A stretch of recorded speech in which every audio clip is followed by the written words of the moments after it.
What is up? What's going on? How is everybody doing today? Happy Monday and welcome to the Risen Fallen podcast. I am your host, Mark Hendrickson. If you're brand new to this show, what you can expect is open and authentic conversations about things like mental health, self-development, and how to get your life moving in the right direction. If you're not feeling good about where you are right now, at least having the confidence knowing you're getting at least one step closer, 1% more close to your goal every single day. And I hope that you guys are doing well. It is a beautiful Monday morning here. We are rocking and rolling, and I am still with a broken thumb. So that is basically going to be the topic of discussion today. Not my broken thumb, but what I have been kind of going through the last week or so. And it is tough. You know, if you're a high energy person, you do a lot during the day. You like to get after it. You got goals. You're ambitious. Then sitting around and waiting for something or practicing patience kind of feels like you're just kind of sitting dormantly and wasting your time. And I fall prey to this all the time. If I, there's so many different times in life where this comes in handy. And so it's not always just about sitting and waiting for an injury to heal. Sometimes it's waiting for anything, literally waiting for anything. As people that are, ambitious and high energy and high output type of human beings, we always consistently are trying to get things done, and not just done, but done efficiently, done properly, and done right now, on a time sensitive basis. And so think of it as, you could think of it as baking a cake or waiting for paint to dry. You take a cake and someone gives you the recipe for it. They say bake it at 350 for 40 minutes or whatever. And you're like, what if I crank it to 450 or 500? Could I do it in 20? Or if I bring in some fans and some heaters, I paint a coat of paint on the walls. Can I, instead of waiting for the 2 hours of repaint time, could I do it in 45 if I bring in some ventilation or whatever it is? And, there's always this feeling of like, well, what if, could I get it done faster? Is that better?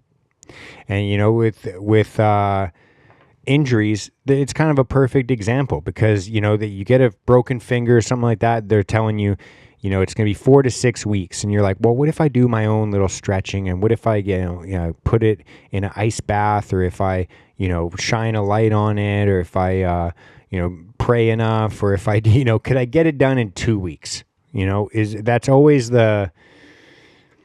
because just waiting and allowing things to heal, or allowing things to prepare or bake or really allow them to cure properly or heal properly. At the end of the day, there is no, quick fix.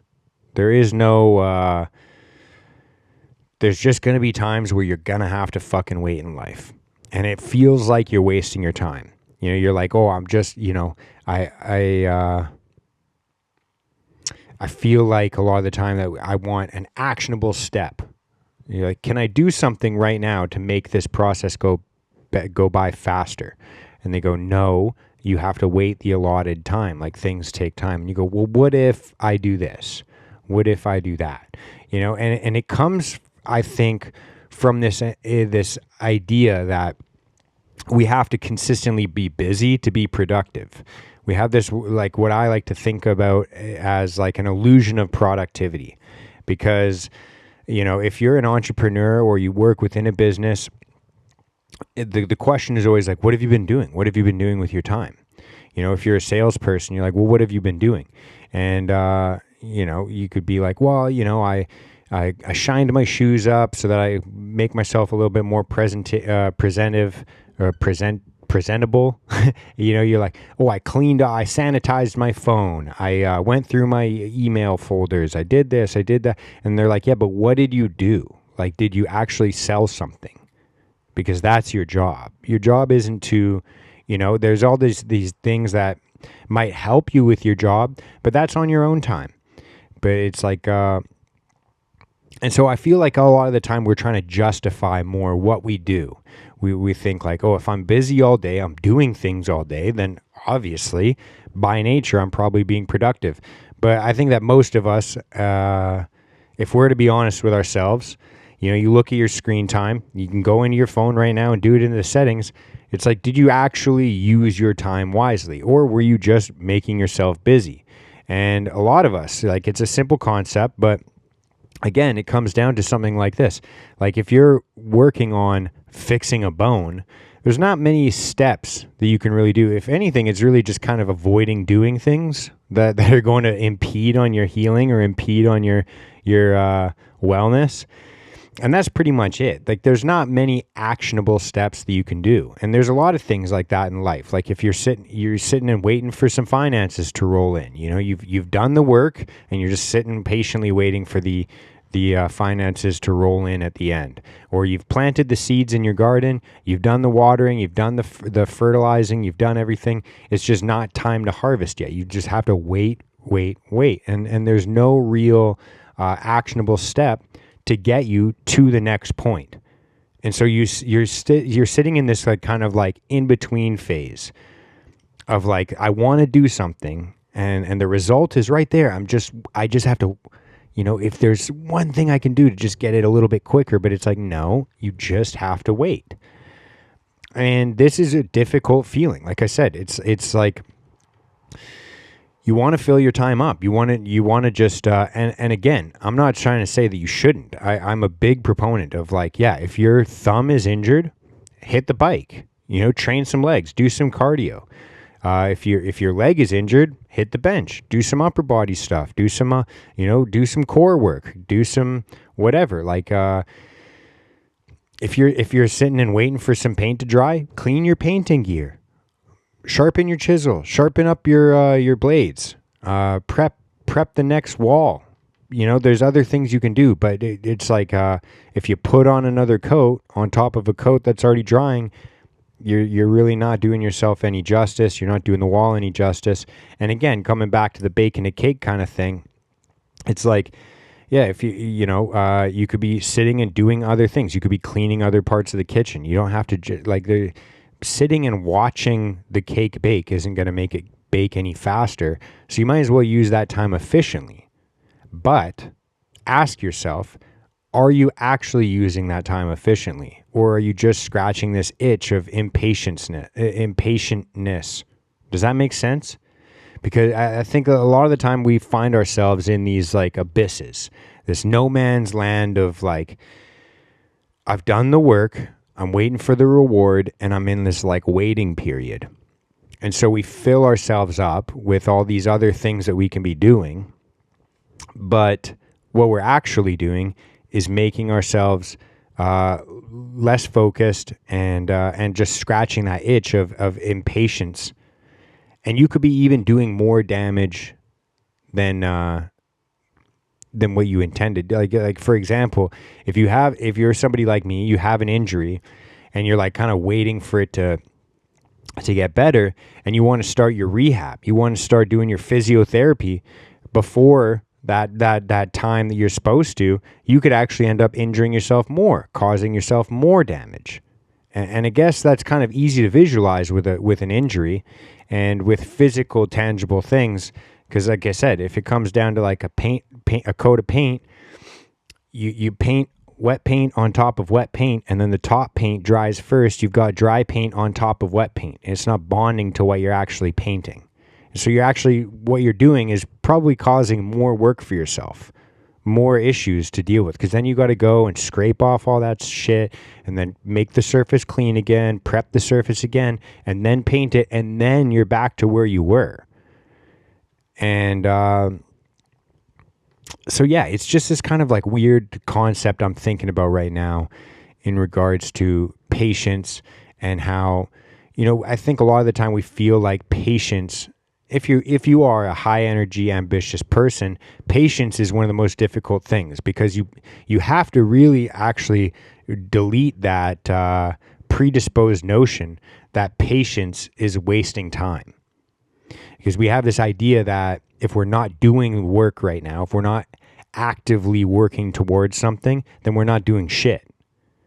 And I think a lot of us it takes us a while to learn that lesson of like, I don't always have to be busy to be productive. And sometimes the productive thing is actually waiting and allowing things to heal, to cure properly, and really allow the magic to happen that way, because that's where the cake is baked, is in that waiting time. And so again, it's kind of like a question you really have to ask yourself when it comes to this illusion of productivity of like, am I actually moving myself forward, or am I just scratching this itch? Because I think a lot of us, again, it comes down to this idea like, oh, well, this idea of like just sitting and waiting and being patient is being useless. And it's a concept that I think all the time. Like I'm sitting here right now. I'm like, okay, I've done all my paperwork. I've done, all the work I can do in terms of business or anything like that. It's pretty much done. There's nothing really I can do. Aside from going to the job site and doing it myself, there's not much else I can do, and I can't really do that right now. So we have this feeling like we're little kids, of like sitting at home and you're kind of just waiting and you're a little bit antsy and you're just sitting there and you're waiting and there's not much you can do and you understand it. And, that is where the skill actually comes in. That disciplinary skill of being able to tell yourself like, no, actually acting right now is probably like, and by acting, I mean like taking any actionable step right now is probably not going to do any good. It might actually do harm. And so the discipline comes in forcing yourself to allow yourself to be patient and to wait. See, most people, they deal with the issues of discipline on the flip side of it. They are sitting and waiting, and they need to practice discipline to go out and start an action, to go and do something, go to the gym for the first time, go to a job interview, go and have a tough conversation. That's where most people think that the biggest disciplinary issues or tactics come into play, when really what it is the discipline to tell ourselves not to do things that are going to be unproductive or harmful to us. So again, if it's waiting for an injury, then the discipline comes from allowing yourself the time to heal, allowing yourself to actually have the injury cure, heal, and then go out and then perform actions. It's not like a disciplinary action of like, oh, I have to go do this thing. It's more of the disciplinary action of like, I need to avoid doing this thing. It's almost the flip side of it. And people, again, they think that and this is something that I have this misconception all the time in my head of like, discipline is like this idea of forcing yourself to do these things that you don't want to do. And of course, that is part of discipline. Obviously, it's like the forcing yourself to go to the workout, forcing yourself to do some therapy, forcing yourself because you don't want to do it. So you're just forcing yourself to do it. But the real aspect of discipline that I think that most of us, and myself included, are lacking in is the discipline of saying no. The discipline of saying, no, I don't want to do that. I can't do that. I don't, allowing yourself the freedom to just say like, I need to aggressively be patient. I need to, and it is aggressive sometimes. Like you have to actually forcibly tell yourself, no, there's nothing I can do. I'm just being restless. I'm just being impatient. I don't want to scratch this itch. As much as you want to peel the Band-Aid up and look at the injury and fiddle around, oh, where are my limits? Really play with it. Just practice the discipline of being patient. And like I said, that can be the biggest struggle sometimes. I am going through that right now. Just like, I guess this idea that, patience, being patient, if you're anything like me, just the idea of being patient and waiting sounds like a passive thing. It sounds like, oh, I'm doing nothing. I'm being patient. It sounds like a lack of action. And I guess you could look at it that way. And that's the way I look at it. But really, it's actively having faith, actively having discipline, that like, this is out of my hands at this point. I've done what I can do, and I'm not being passive. I'm not being inactive. I'm actively choosing to have discipline and have faith that the rest will get taken care of. And again, as somebody, if you follow a religion, if you follow any spiritual practice like that, then actively having faith is something that you're going to struggle with all the time. It's something that it's something, that's why they call it faith, and not just like knowing, I guess, or and it's not a passive thing. It's something that you have to actively choose. There's not like a physical, tangible step, but it is something that you have to walk yourself through mentally, of like, this is not a passive patience. This is an active, aggressive patience that I'm putting forward into the universe towards God, just saying, I've done what I can do. You handle the rest, man. That's the way that I'm trying to reframe patience in my brain. And so I think that's an impeccable place to wrap this up. I am just chilling out this week. I literally the last like week and a bit, I've just been chilling out at home, trying to handle some chores here and there, but just basically working from home and trying to keep business going. And that's pretty much it. So if you guys have any questions, comments, concerns, reach out to me on Instagram at RisenFallen. If you're watching this on YouTube, please like, comment, subscribe, share this with somebody that you feel like needs to hear this message. And if you're listening to the podcast version of this, please rate it 5 stars, leave a little review. I read every single one of them because there's not that many right now. So let's change that up. Go out and have the best week you can. I'll see you next Monday. Much love. Peace out. Love you all. Bye.